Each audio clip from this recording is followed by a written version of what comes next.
The community college parking lot was nearly empty that Tuesday evening when Lisa pulled up in her old Honda. She sat in the car for a moment, staring at the music building through her windshield. Her hands were shaking slightly, and she gripped the steering wheel tighter to steady them. After 15 years, she was about to touch piano keys again in front of other people. She grabbed her small backpack from the passenger seat and walked slowly toward the building. The hallways smelled like floor cleaner and old textbooks, just like every school she remembered. Room 205 had a small sign that read, "Beginning Piano, Professor Williams." She could hear voices and laughter coming from inside. Lisa took a deep breath and pushed open the door. The room had about 12 people sitting in folding chairs arranged in a semicircle around an old upright piano.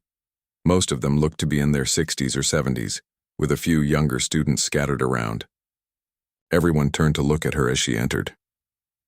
"You must be Lisa," said a man with gray hair and kind eyes behind wire-rimmed glasses. "I'm Professor Williams. We're just getting started." Lisa nodded and found an empty chair near the back. She kept her head down and tried to make herself invisible. The woman next to her, who looked about 70 with perfectly styled silver hair, leaned over and whispered, "Don't worry, honey. We're all beginners here. I've been wanting to learn piano since I was a little girl." "Me too," Lisa whispered back, which wasn't exactly a lie. Professor Williams stood up and clapped his hands together. "All right, everyone. Let's go around the room and introduce ourselves. Tell us your name and why you decided to learn piano." Lisa's heart started beating faster. She had practiced this moment in her head dozens of times, but now that it was happening, her mouth felt dry.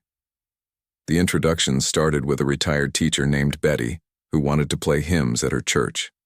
Then there was Tom, a grandfather, who hoped to play songs for his grandchildren. A young college student named Jake said he wanted to impress his girlfriend. Everyone laughed at that. When it was Lisa's turn, she cleared her throat softly. "I'm Lisa Chen. I work in an office doing data entry. I've always wanted to learn piano but never had the time or money when I was younger." She shrugged. "I guess it's never too late to try something new." Several people nodded approvingly. "That's exactly right," said Betty. "My grandmother always said you can't teach an old dog new tricks, but I'm here to prove her wrong." Professor Williams smiled. "Wonderful. Now, has anyone here ever touched a piano before?" A few hands went up hesitantly. Jake mentioned he had tried to teach himself from YouTube videos. Tom said his mother had made him take lessons for 6 months when he was 8, but he quit to play baseball. Lisa kept her hands in her lap. "What about you, Lisa?" Professor Williams asked. "Any musical background at all?" She shook her head. "No, nothing. I can barely tell the difference between the black keys and white keys." The lie came out smoothly, even though it made her stomach twist. Professor Williams walked over to the piano and sat down on the bench. "Well, let's start with the very basics then. This is middle C." He pressed a key and the familiar note filled the room. Lisa felt something flutter in her chest, like a bird trying to escape from a cage. For the next hour, they learned about the layout of the keyboard, how to sit properly, and how to place their fingers. Professor Williams had them practice pressing keys one at a time, just getting used to the feel of it. When it was Lisa's turn to try, she walked up to the piano on shaky legs. She sat down on the bench and looked at the keys. They were slightly yellow with age, and she could see tiny scratches and wear marks from thousands of other hands. "Just press middle C with your right thumb," Professor Williams said, standing beside her. Lisa positioned her hand over the keys. For just a split second, her fingers naturally curved into the perfect position she had learned as a child. She caught herself and deliberately made her hand look stiff and awkward, the way a real beginner would hold it. She pressed the key and the sound seemed to echo in her bones. "Good, good," Professor Williams said. "Now try the next key up." Lisa pressed D, then E, then F. Each note felt like coming home and running away at the same time. "You have nice hand shape," Professor Williams observed. "Have you done any other kind of manual work? Your fingers seem quite strong." Lisa's heart skipped. She had been careful to let her fingernails grow out and soften her calluses over the past few months, but apparently not carefully enough. "I type a lot at work," she said quickly. 8 hours a day of data entry. I guess that builds up your finger muscles." Professor Williams nodded. "That makes sense. Well, you're off to a good start." Lisa returned to her seat, her palms sweating. She had to be more careful. The rest of the class was spent learning about reading music. Professor Williams drew a staff on the whiteboard and explained treble clef. Lisa pretended to take careful notes, writing down things she had memorized before she turned 10 years old. "For homework," Professor Williams announced as the class wound down, "I want everyone to practice finding middle C on any piano or keyboard you can access. If you don't have one at home, the music department has practice rooms you can use during the day." After class, Lisa lingered as the other students chatted and gathered their things. Betty invited her to join a few of them for coffee at the diner down the street, but Lisa politely declined, saying she had to get home to her cat. She walked slowly to her car, her mind racing. The hardest part was over. She had gotten through the first class without anyone suspecting anything, but she knew the real challenge was just beginning. At home, Lisa lived in a small house on the outskirts of town. It was the kind of neighborhood where people minded their own business and houses sat far enough apart that you couldn't hear your neighbors' televisions. She unlocked her front door and walked through her simple living room, past the kitchen, to a door that led to the basement. She flicked on the lights and walked down the creaky wooden steps. The basement was her secret. In one corner sat a beautiful black grand piano, its surface covered with a thick cloth to protect it from dust. Sheet music was stacked neatly on shelves along the walls. There were framed photos she couldn't bear to look at anymore, turned, face down on a small table. Lisa pulled off the cloth covering and ran her hand along the smooth wood. The piano had been her companion for so many years, through triumph and heartbreak, through the highest highs and the lowest lows of her life. She sat down on the familiar bench and lifted the lid, exposing the keys that had once been as familiar as her own heartbeat. Her fingers found their way to middle C and she pressed it gently. The sound filled the basement, rich and warm and perfectly tuned. She had paid a technician to come service it every year, even during the years when she never played it. Lisa closed her eyes and let her hands remember what they knew best. Without thinking, she began to play a simple scale, then a melody, then something more complex. The music flowed out of her like water that had been dammed up for too long. For 20 minutes, she played everything her heart wanted to hear. Then, she stopped abruptly, as if waking up from a dream. She couldn't do this. Not yet. She had to stay in character, had to be the beginner she was pretending to be. If she was going to make this work, she needed to practice being bad at piano, which might be the hardest thing she had ever done.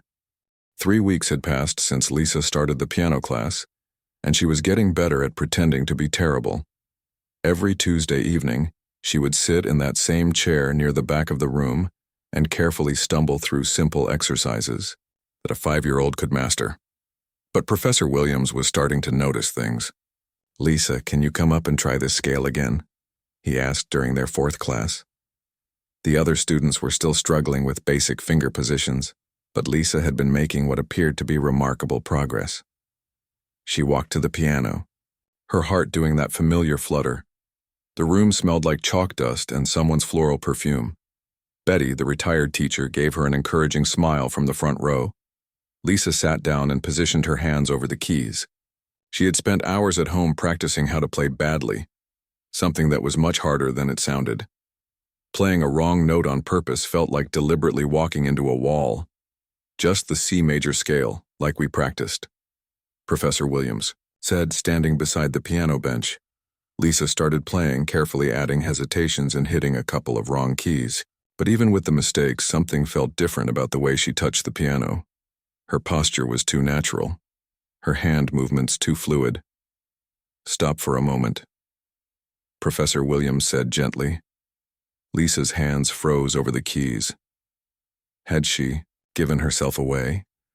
"Your hand position is really quite good," he continued, adjusting her wrist slightly. "Most beginners have trouble keeping their wrists relaxed like this. Have you been practicing a lot at home? Every day, Lisa said, which was true. She just didn't mention that she practiced being bad for an hour, then played masterpieces for another hour in her basement. It shows. Your muscle memory seems to be developing faster than most students. Professor Williams tapped his pen against his music stand. I'm thinking maybe we should challenge you a little more. Lisa felt a cold sweat break out on her forehead.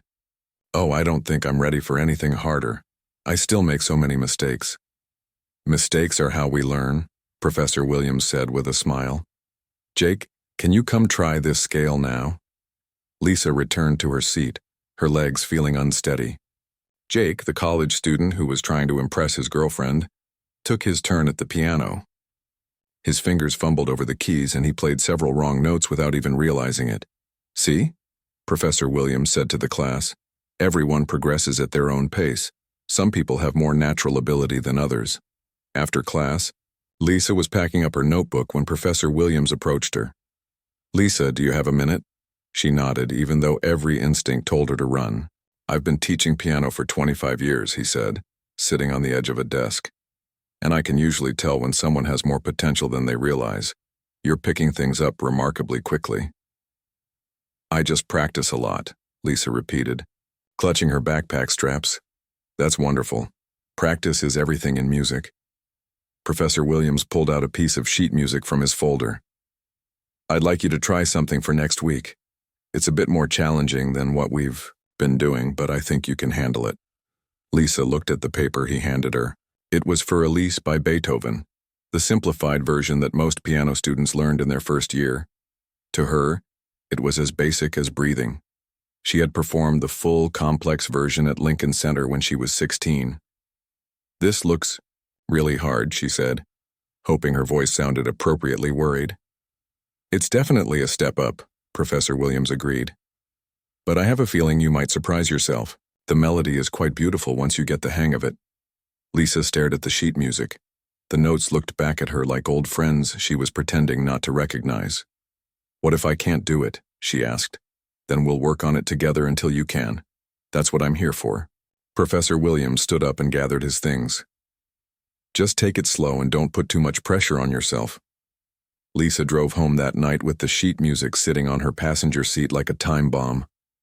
At every red light, she glanced over at it, feeling the weight of what Professor Williams was asking her to do. At home, she went straight to her basement and sat at her grand piano.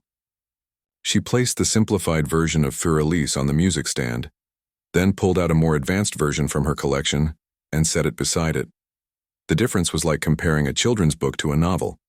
The simplified version had the basic melody and simple accompaniment. The advanced version was full of intricate passages, complex harmonies, and technical challenges that would make most pianists sweat. Lisa had performed the advanced version hundreds of times. She could play it in her sleep, with her eyes closed, probably while having a conversation about something else entirely. But now she had to pretend that the simple version was difficult. She started playing the easy arrangement, forcing herself to go slowly and add mistakes. It felt like trying to walk normally while pretending to have a limp. Every instinct in her body wanted to play it correctly, to add the embellishments and dynamics that would bring the piece to life. After an hour of torturous practice, Lisa gave up and played the advanced version the way she remembered it, with passion, precision, and the kind of emotional depth that comes from years of living with a piece of music. The basement filled with sound that was rich and complex and heartbreakingly beautiful. For a few minutes, she forgot about her secret and her lies and just let herself be who she really was. When she finished, she sat in the silence that followed, feeling both satisfied and guilty. The next Tuesday, Lisa arrived at class with sweaty palms and a printout of Für Elise covered in her own pencil marks where she had deliberately written in wrong notes to remind herself to play badly. Who'd like to share their practice from this week? Professor Williams asked. Several students volunteered to play their scales and simple exercises. Tom played Mary Had a Little Lamb with only 2 mistakes, and everyone applauded. Betty managed to play Twinkle, Twinkle, Little Star with both hands, which was a major breakthrough for her. Then Professor Williams looked at Lisa. "How did you do with For Elise?" "It was really hard," Lisa said honestly. "I'm not sure I got it right. Would you like to try it for us?" Lisa walked to the piano on unsteady legs. She had rehearsed this moment over and over, but actually doing it felt different. She sat down and looked at the keys, then at her classmates, expectant faces. She started playing, carefully following the pencil marks she had made on her sheet music. Wrong note here, hesitation there, slightly off timing in this measure. It was like deliberately ruining a painting she had spent years perfecting. But even with all the mistakes, something came through in her playing. The melody sang, despite the errors, and her touch on the keys had a quality that couldn't be faked or hidden. When she finished, the room was quiet for a moment. "That was beautiful," Betty said finally. "Even with the mistakes, you made it sound like real music." Professor Williams was staring at Lisa with a puzzled expression. "How long did you say you've been playing?" "Just since I started this class," Lisa replied, her mouth dry. Professor Williams made some notes in his gradebook. "Well, you're certainly progressing quickly. I think next week we might try something even more challenging." Lisa felt her carefully constructed world starting to crack around the edges. How much harder could she pretend something was before people started asking the right questions? As she packed up to leave, she overheard two students talking behind her. "She's really good for a beginner," one of them said. "Yeah, I've been playing for a month longer than her and I can barely do chopsticks, Kyo," the other replied. Lisa hurried out of the classroom, her secret feeling heavier than ever. She was walking a tightrope, and the distance to the ground was getting farther with each passing week. Lisa's hands were shaking as she parked her car outside the community college. It had been 6 weeks since she started the piano class, and each week felt like walking deeper into quicksand. She sat in her Honda for a few extra minutes, staring at the music building and trying to calm her nerves. Tonight felt different. Professor Williams had sent her an email yesterday asking her to come a few minutes early. That had never happened before, and Lisa's imagination had been running wild all day at work. She grabbed her backpack and walked slowly toward the building. The October air was crisp, and fallen leaves crunched under her feet. Through the windows of room 205, she could see Professor Williams sitting at his desk looking through sheet music. Lisa knocked on the door frame. "You wanted to see me?" Professor Williams looked up and smiled, but there was something different in his expression, something more serious than usual. "Come in, Lisa. Have a seat." She sat down in her usual chair, clutching her backpack like a life preserver. "I've been thinking about your progress over the past few weeks," Professor Williams began, leaning back in his chair. "You're advancing faster than any student I've had in years. Your finger technique, your musical understanding, the way you approach difficult passages, it's really quite remarkable." Lisa's heart started pounding. "I just practice a lot." "I know you do. And it shows." Professor Williams stood up and walked over to the piano. "But I'm starting to think that maybe I've been holding you back. You need a real challenge." He picked up a piece of sheet music from the piano and walked back to her. Lisa's blood turned to ice when she saw what it was. Rachmaninoff's Prelude, in C-sharp minor. The same piece she had performed at Carnegie Hall 15 years ago. The piece that had made her famous.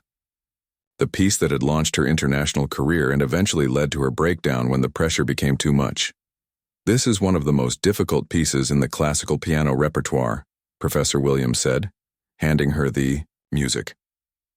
"Most conservatory students don't attempt it until their 3rd or 4th year."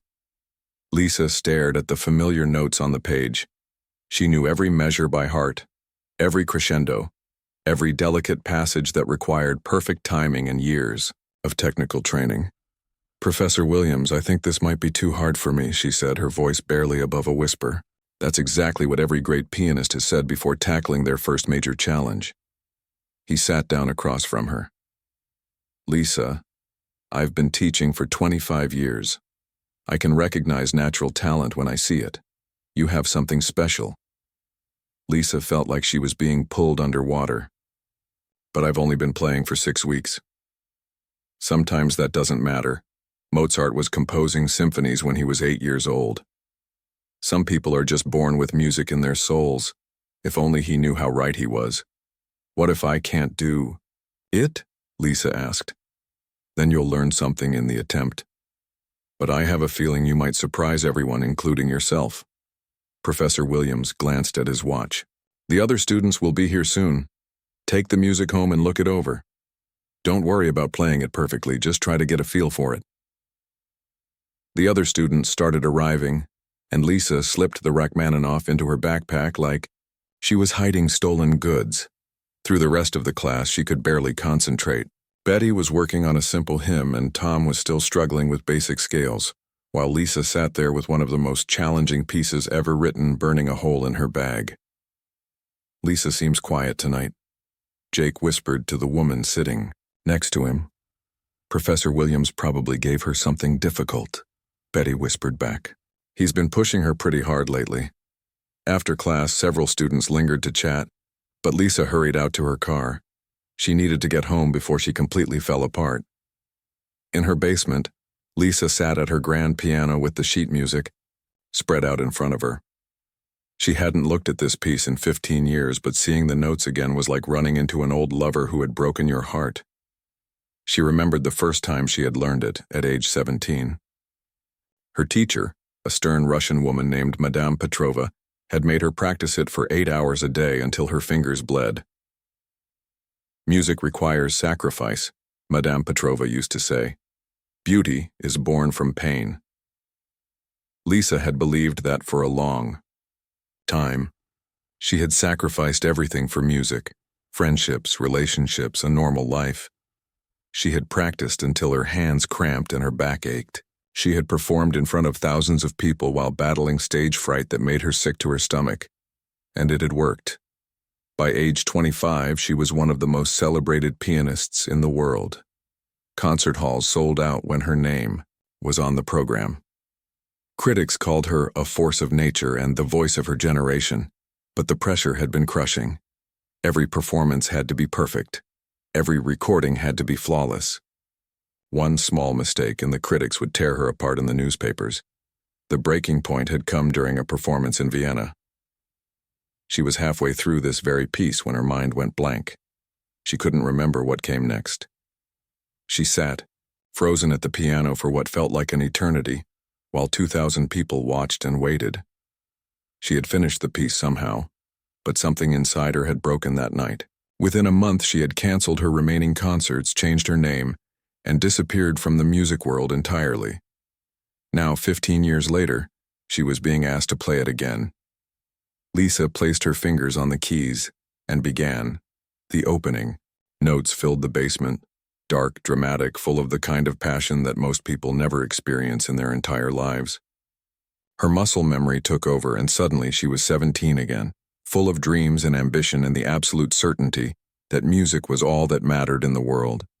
She played the entire piece flawlessly, every note exactly where it should be, every dynamic perfectly controlled. When she finished, she sat in the silence that followed, tears streaming down her face. How was she going to pretend this was difficult? How was she going to sit in front of her classmates and act like she was struggling with something she could play better than most professional pianists? But the bigger question was starting to form in her mind. Why was she pretending at all? Over the next week, Lisa barely slept. She went to work every day and typed data into spreadsheets, but her mind was always in that basement, at that piano, with that impossible piece of music. She tried practicing it badly the way she had with Fur-Elise, but it felt like trying to deliberately ruin a masterpiece. Every wrong note she played on purpose made her physically sick. By the following Tuesday, Lisa had dark circles under her eyes and her hands were shaking from exhaustion and stress. She arrived at class to find the other students buzzing with excitement. "Professor Williams told us you're going to play something really special tonight," Betty said, patting Lisa's arm. "We're all so proud of how far you've come." "I heard it's a really famous piece," Jake added. "I looked it up on YouTube. It sounds impossible." Lisa felt like she was going to throw up. Professor Williams called the class to order and went through the usual warm-up exercises with the other students. Lisa participated mechanically, her mind elsewhere. Finally, the moment she had been dreading arrived. "Lisa, would you like to share what you've been working on this week?" Lisa stood up on unsteady legs. The room felt smaller than usual, and the faces of her classmates seemed to be pressing in on her from all sides. She walked to the piano and sat down on the bench. The keys looked the same as always, but everything felt different. This wasn't her basement where she could play in private. This wasn't a concert hall where she was expected to be perfect. This was somewhere in between, a place where she had to choose who she wanted to be. Lisa looked back at her classmates. Betty gave her an encouraging smile. Tom nodded supportively. Jake had his phone out, probably ready to record whatever happened next. Professor Williams stood beside the piano, waiting.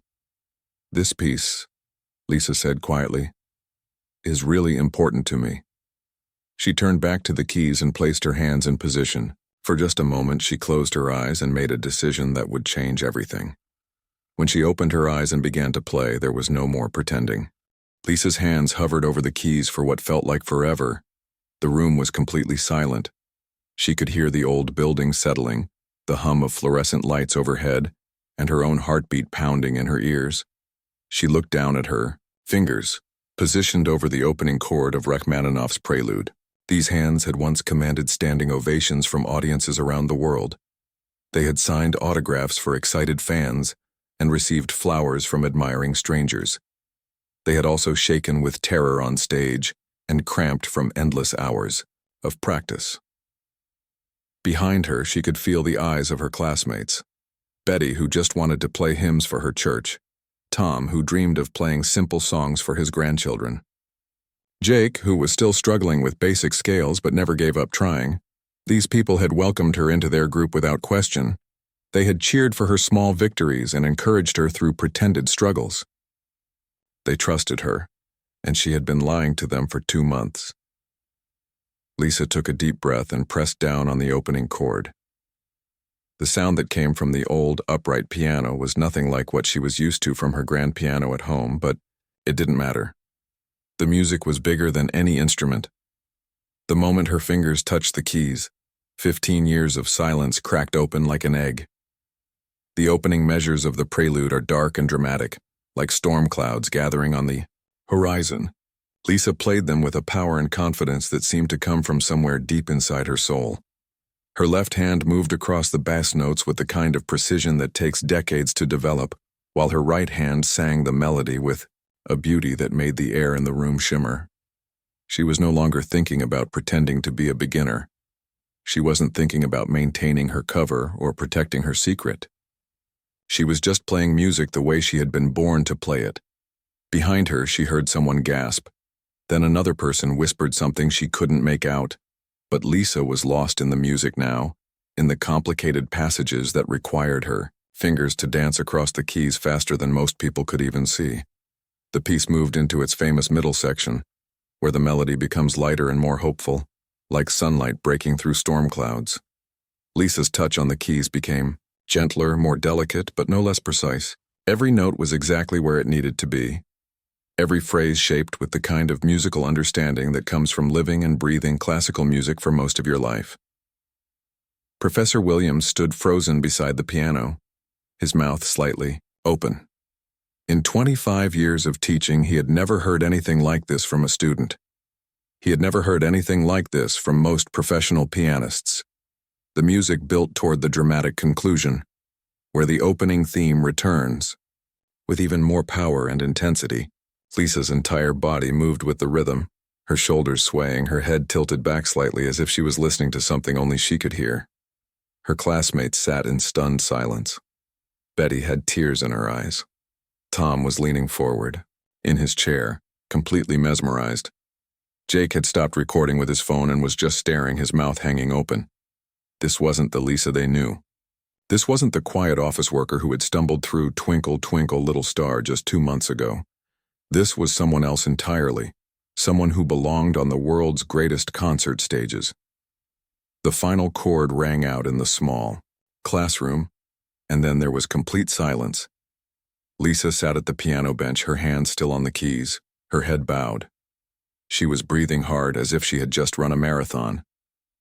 Playing that piece again after 15 years felt like coming back to life after being underwater for too long. The silence stretched on for what felt like minutes, but was probably only seconds. Then Betty started clapping, slowly at first, then faster. Tom joined in, then Jake, then the rest of the class.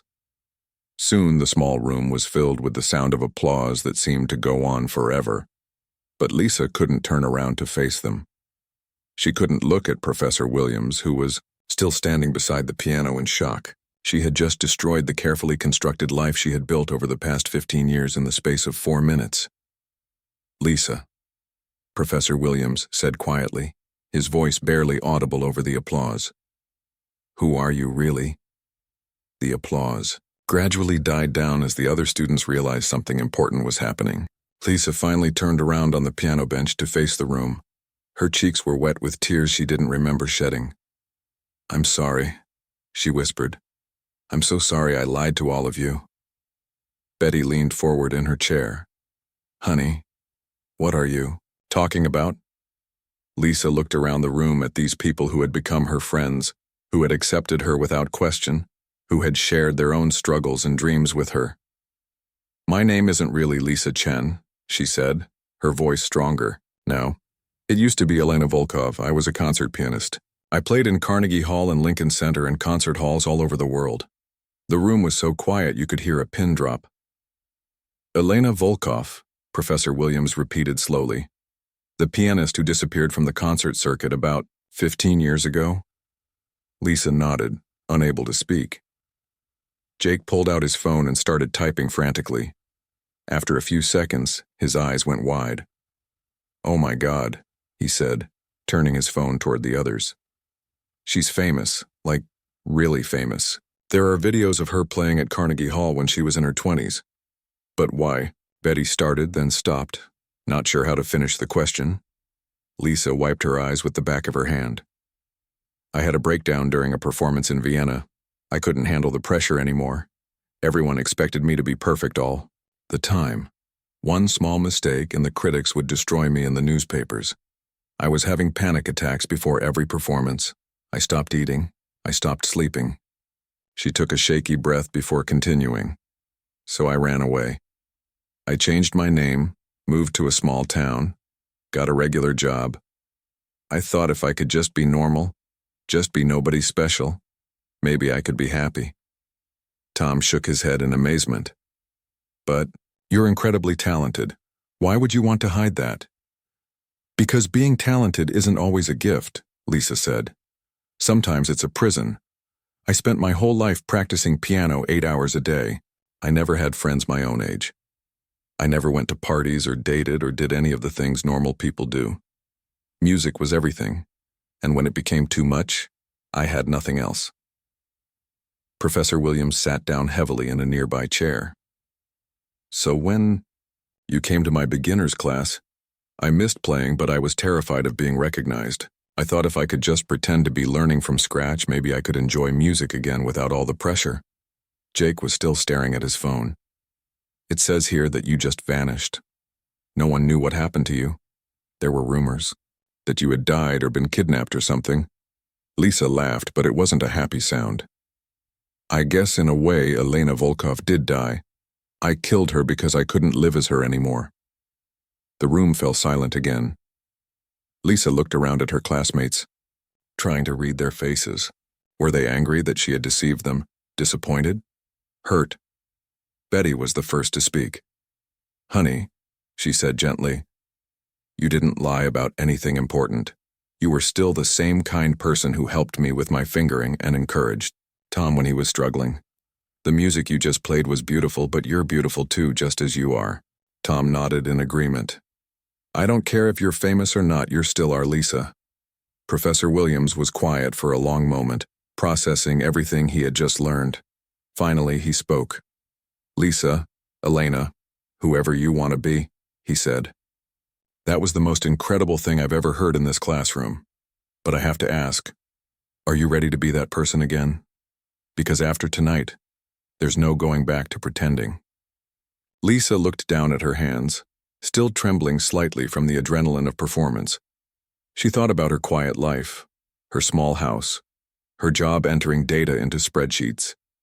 She thought about the peace she had found in being nobody, special, but she also thought about the feeling that had just coursed through her body while playing that piece. The pure joy of making music at the highest level. The connection between her soul and the piano that she had missed every single day for 15 years. I don't know, she said honestly. I don't know who I want to be anymore. 3 days after her revelation in the piano class, Lisa's phone wouldn't stop ringing. Word had spread faster than she could have imagined. Jake had posted the video he recorded on social media, and within hours, it had thousands of views. By the next morning, music blogs were sharing it. By the afternoon, major news outlets were calling it the most incredible piano performance ever captured in a community college classroom.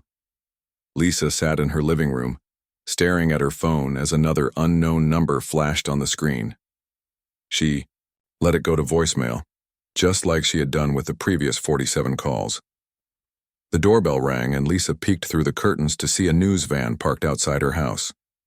A reporter with perfect hair was standing on her front porch holding a microphone. Lisa backed away from the window, her heart racing. This was exactly what she had been afraid of for 15 years. The attention, the pressure, the feeling of being hunted by people who wanted to turn her life into a story. Her phone buzzed with a text message. It was from Betty. Honey, I saw the news trucks outside your house on TV. Do you need somewhere to stay? You're welcome at my place. Then another text, this one from Tom. Don't let them pressure you into anything you don't want to do. We're here for you. And another from Jake. I'm sorry about posting that video. I didn't think it would blow up like this. I can take it down if you want. Lisa felt tears welling up in her eyes, but for the first time in days, they weren't tears of fear or regret. These people barely knew her real story, but they were offering to protect her anyway. She texted Betty back, "Thank you. I might take you up on that." An hour later, Lisa was sitting in Betty's cozy kitchen, drinking tea from a china cup and watching the news coverage on a small TV on the counter. The reporter was interviewing Professor Williams outside the community college. In 25 years of teaching, I've never encountered anything like this, Professor Williams was saying. She fooled all of us completely. Her technique is flawless. Her musical interpretation is sophisticated beyond anything I've heard from students half her age with years more training. Do you feel deceived by her false identity? The reporter asked. Professor Williams paused for a moment. No, I don't. I think she was trying to find her way back to something she loved without the crushing weight of expectations. As an educator, I understand that sometimes people need to start over, even if they're starting from a place of incredible skill. Lisa smiled despite herself. Professor Williams got it. Betty muted the TV and sat down across from Lisa. So what are you going to do now, dear? Lisa stirred her tea slowly. I honestly don't know. Part of me wants to disappear again, change my name again, move somewhere even more remote. And the other part? Lisa was quiet for a long moment. The other part of me remembers how it felt to play that piece the other night. How it felt to make music again without apologizing for it or hiding it. Betty reached across the table and patted Lisa's hand. You know, when I was younger, I wanted to be a singer. I had a decent voice, nothing spectacular, but I loved to sing. My parents told me it wasn't practical, that I should focus on getting married and having children instead. Lisa looked up from her tea. I did what they wanted. I got married, had kids, became a teacher, and I was happy mostly. But there was always this little voice in the back of my head wondering what would have happened if I had tried. Betty smiled. I'm 72 years old and I'm just now learning to play piano because I finally decided it's never too late to do something that makes you happy. But you have a gift that most people would kill for. The question is, what are you going to do with it? That evening, Lisa drove back to her house. The news vans were gone, but there was a small pile of letters and flowers on her doorstep. She gathered them up and brought them inside. Most of the letters were from aspiring musicians who had seen the video and wanted to tell her how inspiring it was. Some were from people who had struggled with their own mental health and understood why she had needed to step away from her career. One letter stood out. It was from a young girl named Amy, written in careful handwriting on lined notebook paper. Dear Ms. Volkov, I'm 11 years old, and I've been taking piano lessons for 3 years. Sometimes it's really hard and I want to quit. But after I saw your video, I realized that even someone as good as you had to practice and struggle and sometimes take breaks. Thank you for showing me that it's okay to not be perfect all the time. I hope you keep playing music because you make it sound like magic. Lisa read the letter 3 times, tears streaming down her face. Over the next few weeks, Lisa's life settled into a strange new routine. She went back to work at the office where her co-workers treated her like a celebrity. She returned to the piano class where her fellow students welcomed her back with hugs and encouragement. But everything was different now. Professor Williams worked with her on advanced pieces, helping her rebuild the technical skills that had gotten rusty during her years away from serious practice. Jake started bringing friends to class just to hear her play. Betty appointed herself as Lisa's unofficial manager, fielding phone calls and interview requests. The offers started coming in. Record labels wanted to sign her. Concert halls wanted to book her for performances. Music schools wanted to offer her teaching positions. Lisa turned them all down. I'm not ready, she told Professor Williams after class one evening. Maybe I never will be. That's okay, he said. But can I suggest something? Lisa nodded. What if you started small? Not a big concert hall or a recording contract. Just something simple, here in the community. A month later, Lisa found herself sitting at a piano in the children's wing of the local hospital. The small audience consisted of kids in wheelchairs and hospital beds, along with their parents and some hospital staff. She had chosen simple pieces, some classical melodies that were beautiful but not overwhelming, some popular songs that the kids might recognize. As she played, she watched their faces light up. Some of the children clapped along. Others just listened with wonder. When she finished, a little boy who couldn't have been more than 6 years old raised his hand. Can you play Happy Birthday? It's my friend Tommy's birthday today, but he's too sick to have a party. Lisa smiled and launched into the most elaborate, joyful version of Happy Birthday she could improvise on the spot. By the end, everyone in the room was singing along, even some of the nurses who had stopped in the doorway to listen. After the performance, Lisa packed up her sheet music and headed for the exit. In the hospital lobby, she ran into Professor Williams, who had come to watch. How was it? He asked. Lisa thought for a moment. Perfect, she said. It was absolutely perfect. So, what's next? Lisa looked out the window at the parking lot where normal people were going about their normal lives. For 15 years, she had tried to be one of them. For most of her life before that, she had tried to be extraordinary. Maybe the answer wasn't choosing between the two. I think I want to keep doing both, she said. Play music because I love it, not because I have to be the best in the world at it. Teach kids who want to learn. Perform for people who just want to hear something beautiful. Professor Williams smiled. That sounds like a pretty good life. Lisa nodded. It sounds like my life. 6 months later, Lisa opened her own small music school in a converted house on the edge of town. She taught children and adults, beginners and advanced students. Sometimes she performed at local events or charity concerts. She even started composing again, writing simple pieces that her students could learn and enjoy. She was no longer Elena Volkov, the famous concert pianist. But she wasn't hiding anymore either. She was Lisa Chen, piano teacher and community musician. She was exactly who she wanted to be. On warm evenings, she would open all the windows in her studio and play whatever her heart wanted to hear. The music would drift out into the neighborhood, where people walking their dogs or sitting on their porches could listen if they wanted to. It wasn't Carnegie Hall, but it was home. And for the first time in her life, that was enough.